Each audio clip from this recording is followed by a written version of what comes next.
Lucknow bank लूट के 2 आरोपी एनकाउंटर में ढेर किए गए। तो सोबिंद कुमार और सनी दयाल का एनकाउंटर किया गया।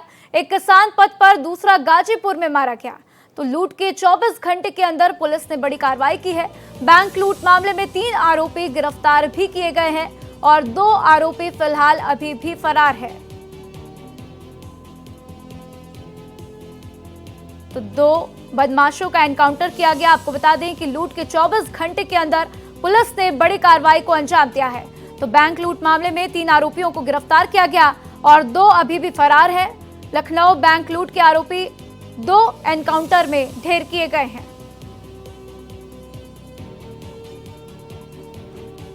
तो लखनऊ के इंडियन ओवरसीज बैंक में लूटकांड का मामला सामने आया, जहां पर 42 लॉकर काटने वाले बदमाशों का एनकाउंटर किया गया।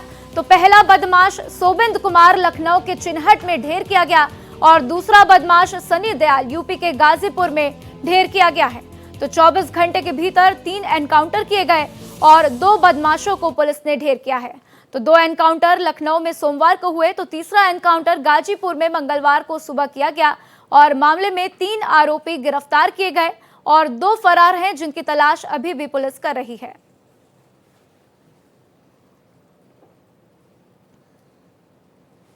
तो ये तस्वीरें आपको दिखा रहे हैं, हॉस्पिटल की ये तस्वीरें हैं, जहां पर पुलिस ने घायल आरोपियों को हॉस्पिटल में भर्ती कराया है। और देखिए, 24 घंटे के भीतर 3 एनकाउंटर किए गए और जिसमें कि 2 बदमाश ढेर हो गए हैं। तो 2 एनकाउंटर लखनऊ में ही किए गए, सोमवार को किया गया, और 1 एनकाउंटर आज किया गया है, यानी कि तीसरा एनकाउंटर गाजीपुर में आज सुबह किया गया है। तो मामले में 3 आरोपी गिरफ्तार किए गए और 2 फरार हैं, जिनकी तलाश जारी है। चेकिंग के दौरान दो संदिग्ध व्यक्ति एक बाइक पर जाते हुए दिखाई दिए, जिनको जब रोकने का प्रयास किया गया 12 चौकी इंचार्ज के द्वारा, तो वो वहां से गाड़ी पलट के और वहां से भाग निकले।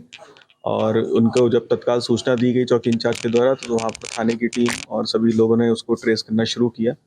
तो वही मौका पाकर वो सड़क से उतर के एक सुनसान निर्जन स्थान की तरफ उन्होंने भागने का वहां पर प्रयास किया, जिसमें से एक लड़का जो था वो वहां से भाग गया और दूसरा लड़का जो वहीं पर पुलिस के ऊपर छुप के वहां से फायरिंग करने लगा। जब उसके ऊपर पुलिस के द्वारा फायरिंग की गई तो उसके पैर में और उसके छाती पर गोली लगी, जिससे वो गंभीर रूप से घायल हुआ।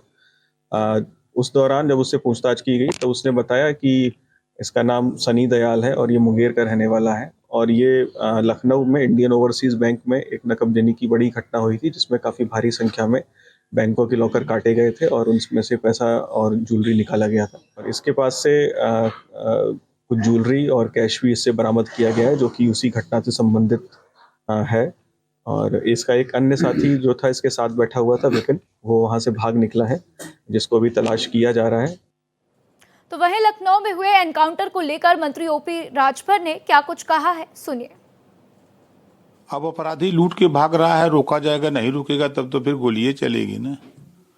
तो गोली चलेगी तो गोली अगर लगेगी तो फिर अब उसको अगर कोई आरोप प्रत्यारोप करे तो ये तो गलत बात है ना। पुलिस फूलों की वर्षा करेगी, अपराधियों को माला पहनाएगी कि भाई रुक जाओ हैं? पुलिस के पास हथियार क्यों दिया गया है? चलाने के लिए दिया गया है कि टांग की शोभा करने के लिए दिया गया है? अगर कोई अपराधी उनके ऊपर अपराध गोली चलाता है तो वो अपना फूल की वर्षा करेंगे कि गोली चलाएंगे? तो जो पुलिस कर रही है वो सही कर रही है। तो इस खबर पर ज्यादा जानकारी के लिए मेरे सहयोगी अनुज कुमार लखनऊ से सीधा मेरे साथ जुड़ चुके हैं, उनका रुख करते हैं। अनुज, क्या कुछ स्ट्रैटेजी रही बदमाशों की, क्योंकि उन्होंने इतनी बड़ी लूट की घटना को अंजाम दिया? क्या इसके ऊपर कोई खुलासा हो पाया अभी तक? बिल्कुल, जिस तरह से इंडियन ओवरसीज की बैंक रॉबरी की गई और लॉकरों को तोड़ा गया, और लॉकर कम से कम 42 लॉकर थे, जहां पे तमाम तरह के जो करोड़ों के जो भी जो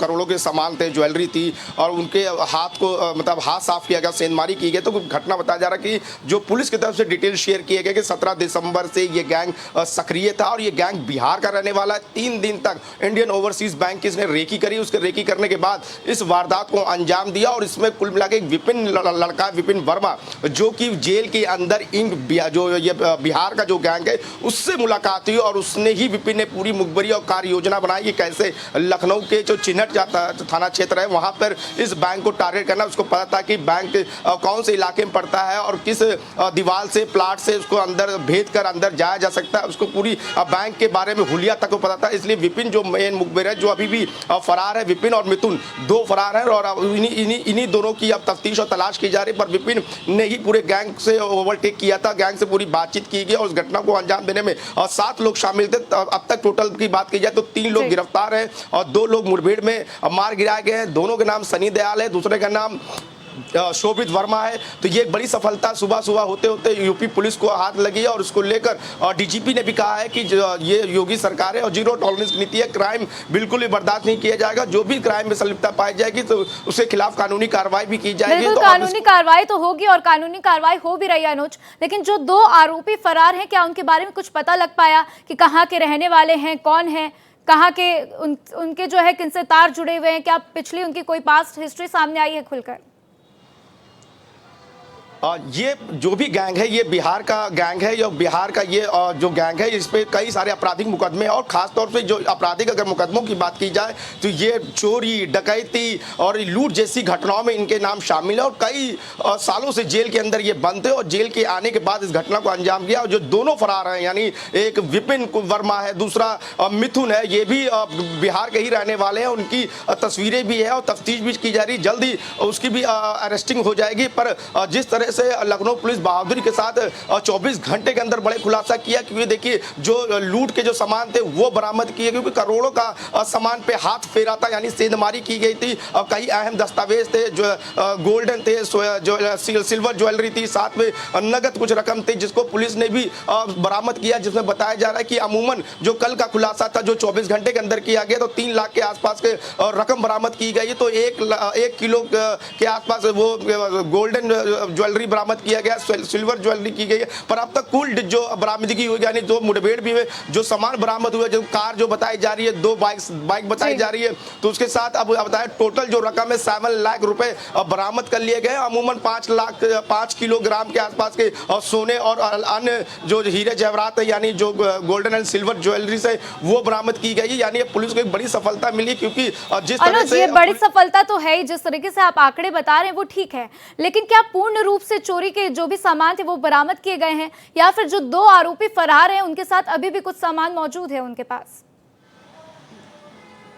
बिल्कुल अभी फर्दर इन्वेस्टिगेशन की जा रही है कि अभी जिस तरह से सामान मिल रहा है उसकी रिकवरी भी की जा रही है, पर पूरी डिटेल आने में भी वक्त लगेगा कि आखिर हमारे पास कितना सामान टोटल आ गया और कितना नुकसान पहुंचाया गया बैंक को, क्योंकि अभी तक पूरा उसकी जो रकम है जो भी उसके जो गुणा गणित है अभी पुलिस लगा नहीं पा रही है। हालांकि क्योंकि उसमें कई सारे ऐसे लॉकर में कुछ दस्तावेज होते हैं, सामान होते हैं या पुश्तैनी जो चीज़ें वहाँ पर रखी जाती है यानी क्वाइंस होते हैं, उसके एक आंकड़े वो निकल के नहीं आए। पर हाँ मोटे मोटे जो रकम जो जिन लॉकरों में थी या पैसे रुपए थे उसका कुछ अनुमान बताया गया। पर फिलहाल 7 लाख की तो रिकवरी हो चुकी है। पर अब आगे जैसे जैसे जो पब्लिक जो अपनी तहरीर देगी कि लॉकर नंबर 42 था या लॉकर नंबर 45 था, 30 था, 29 था, इसमें मेरे इतने सामान थे, उसी के हिसाब से ये आंकड़े निकल के आएंगे कि आखिर कितने की चोरी थी और कितने में इसने लॉकरों में क्या क्या चोरों ने हाथ साफ किया था। तो एक रकम निकल के आ जाएगा। पर कुल मिला के 7 लाख का अमाउंट बताया जा रहा है कि वो रिकवरी हो चुकी है। पर कुछ गोल्ड और सिल्वर भी रिकवरी हो चुकी है। पर ये 2 जो शातिर जो फरार हैं इनकी भी तफ्तीश के लिए टीमें लगाएगी, क्योंकि पुलिस को पता है कि जितनी जल्दी नाकाबंदी करेंगे तो दूसरे मतलब स्टेट नहीं जा पाएगी, क्योंकि इनकी योजना थी बिहार भागने की फिराक में थे कि बिहार जाके किसी तरह वो शेल्टर ले सकेंगे और शेल्टर लेने के बाद वो सुरक्षित हो सके। पर इनको ये नहीं पता था कि ये योगी सरकार है, योगी की पुलिस है। पूरे दिन रात उसने अपनी ऐसी चौकसी और ऐसी मुखबरी का जाल बिठाया था, खुफिया विंग को भी अपना अलर्ट कर रखा था, जिससे कि कहीं से भी कोई भी क्लू मिले तो तुरंत एक्शन लेना। और यही बात है कि देर रात तक जिस तरह से मुखबर की सूचना मिली कि स्विफ्ट गाड़ी से ये बदमाश जा रहे हैं और ये संदिग्ध है और इन्होंने ये इंडियन ओवरसीज की बैंक जो में चोरी की वारदात को अंजाम दिया, तो पुलिस के रोकने पर रुके नहीं, फायरिंग करी। क्रॉस फायरिंग में पुलिस ने जवाबी फायरिंग की, घायल हुआ, फिर राम मनोहर अस्पताल भेजा गया जहां डॉक्टर ने उसे मृत घोषित कर दिया। तो ये अपने आप में अब आगे की प्लानिंग भी की जाएगी कि आखिर ये 2 जो लोग हैं वो कहां छुपे हैं। हालांकि जो 3 आरोपी जो पकड़े गए हैं उनसे ही आगे को कुछ क्लू मिल पाएगा कि आखिर ये इनके बिल्कुल शेल्टर अनुज, देने मेरा वाले- अगला सवाल यही था कि जो 3 आरोपियों को गिरफ्तार किया गया है, क्या उन्होंने कोई बयान दिया, उनसे कोई खुलासे हो पाए हैं? उन 2 आरोपियों के बारे में कोई भी खुलासा उनसे कुछ सामने आ पाया है अभी तक? पुलिस की इंट्रोगेशन में उसने बताया कि हमारी जो मुलाकात, जो विपिन, जो मैं बता रहा हूँ लखनऊ का रहने वाला विपिन है, विपिन वर्मा नाम है, वो जेल के अंदर इन्हीं गैंग से मुलाकात हुई। तो उसने इंट्रोगेशन में फिलहाल जो निकल के जो आए, जो सवाल पुलिस ने लिए, जो जवाब पुलिस को मिले इन बदमाशों से, तो यही मिला है कि हमको विपिन ने ही पूरा गाइड किया था और विपिन की मुखबरी के ही आधार पर हमने इंडियन ओवरसीज को और टारगेट किया था। गैस कटर से लेकर दीवार को 9 इंच की दीवार को भेदना, यानी काटना, फिर अंदर दाखिल होना, फिर ये पता था कि बैंक के जो सीसीटीवी है वो किस तरफ मूव कर रहा है, क्योंकि देखिए लगे 2 थे बाहर और 3 अंदर, पर तीनों की जो दिशाएं थी वो स्ट्रांग रूम की तरफ थी। तो इसको पता था कि स्ट्रांग रूम की तरफ वो कैमरे लगे हैं, पर हाँ वो कैमरे में सिर्फ एक ही कैमरे में, यानी सीसीटीवी के एक ही कैमरे में वो आरोपी नजर आते, बल्कि 2 या तीसरे जो कैमरे होते सीसीटीवी के उसमें नजर नहीं आते। यानी कुल मिला के माना जाता है कि बैंक की बड़ी लापरवाही थी सुरक्षा को लेकर, और क्योंकि बैंक के पास कोई गार्ड नहीं था। सबसे बड़ा सवाल गार्ड क्यों नहीं था, दूसरा सवाल ये कि सेफ्टी अलार्म बजा क्यों नहीं, तीसरा ये कि वहाँ के सीसीटीवी जो कैमरे लगे थे वो वर्क क्यों नहीं कर रहे थे, या इससे पहले कोई बैंक के अंदर का आदमी कोई मिला हुआ होगा जिसने तार काटा, अगर तार काटा तो फिर भी अलार्म बजना चाहिए था। तो ऐसे कई सारे सवाल हैं जो कि बैंक से के जो कर्मचारी मैनेजर हैं उनसे भी पूछताछ होगी, क्योंकि किसी की मिली भगत से इतनी बड़ी वारदात को कोई अंजाम नहीं दे सकता है। और ये रविवार की घटना को इसलिए चुना गया कि आमतौर पर रविवार के दिन एक छुट्टी रहती है तो लोग घरों के अंदर रहते हैं, और इसीलिए रात का वक्त चुना और रात से लेकर सुबह तक अपने इस घटना को अंजाम देते रहे और अंजाम देने के बाद वहां फरार हुए। पर जिस तरह से 42 लॉकर तोड़े गए, अलमीरा, बड़ी अलमीरा, बड़ी हैवी अलमीरा होती है, उसकी सिक्योरिटीज बड़ी मजबूत होती है, उसको तोड़ना, गैस कटर का इस्तेमाल करना, कानों कान तक आवाज किसी तक ना पहुंचना, बिल्कुल, और किसी तक ये बातें समझ में नहीं आई कि आखिर ये हुआ कैसे, तो इसलिए सुरक्षा व्यवस्था पर भी सवाल खड़े हो रहे हैं। हालांकि जो 2 आरोपी अभी भी फरार हैं उनके ऊपर जांच की जा रही है। जैसे ही अपडेट सामने आएगी हम आपका फिर रुख करेंगे। जानकारी साझा करने के लिए आपका शुक्रिया अनुज। तो देखिए, यूपी पुलिस को एक बड़ी कामयाबी हाथ लगी है। 2 आरोपियों को पुलिस ने ढेर कर दिया, लेकिन 3 आरोपियों को गिरफ्तार किया है और 2 अभी भी फरार चल रहे हैं। तो सीएम योगी आदित्यनाथ ने भी कहा है कि यूपी में 0 टॉलरेंस की नीति पर काम होगा और बदमाशों को बख्शा नहीं जाएगा। और एक बार फिर से एक बड़ी कामयाबी यूपी पुलिस के हाथ लगी है।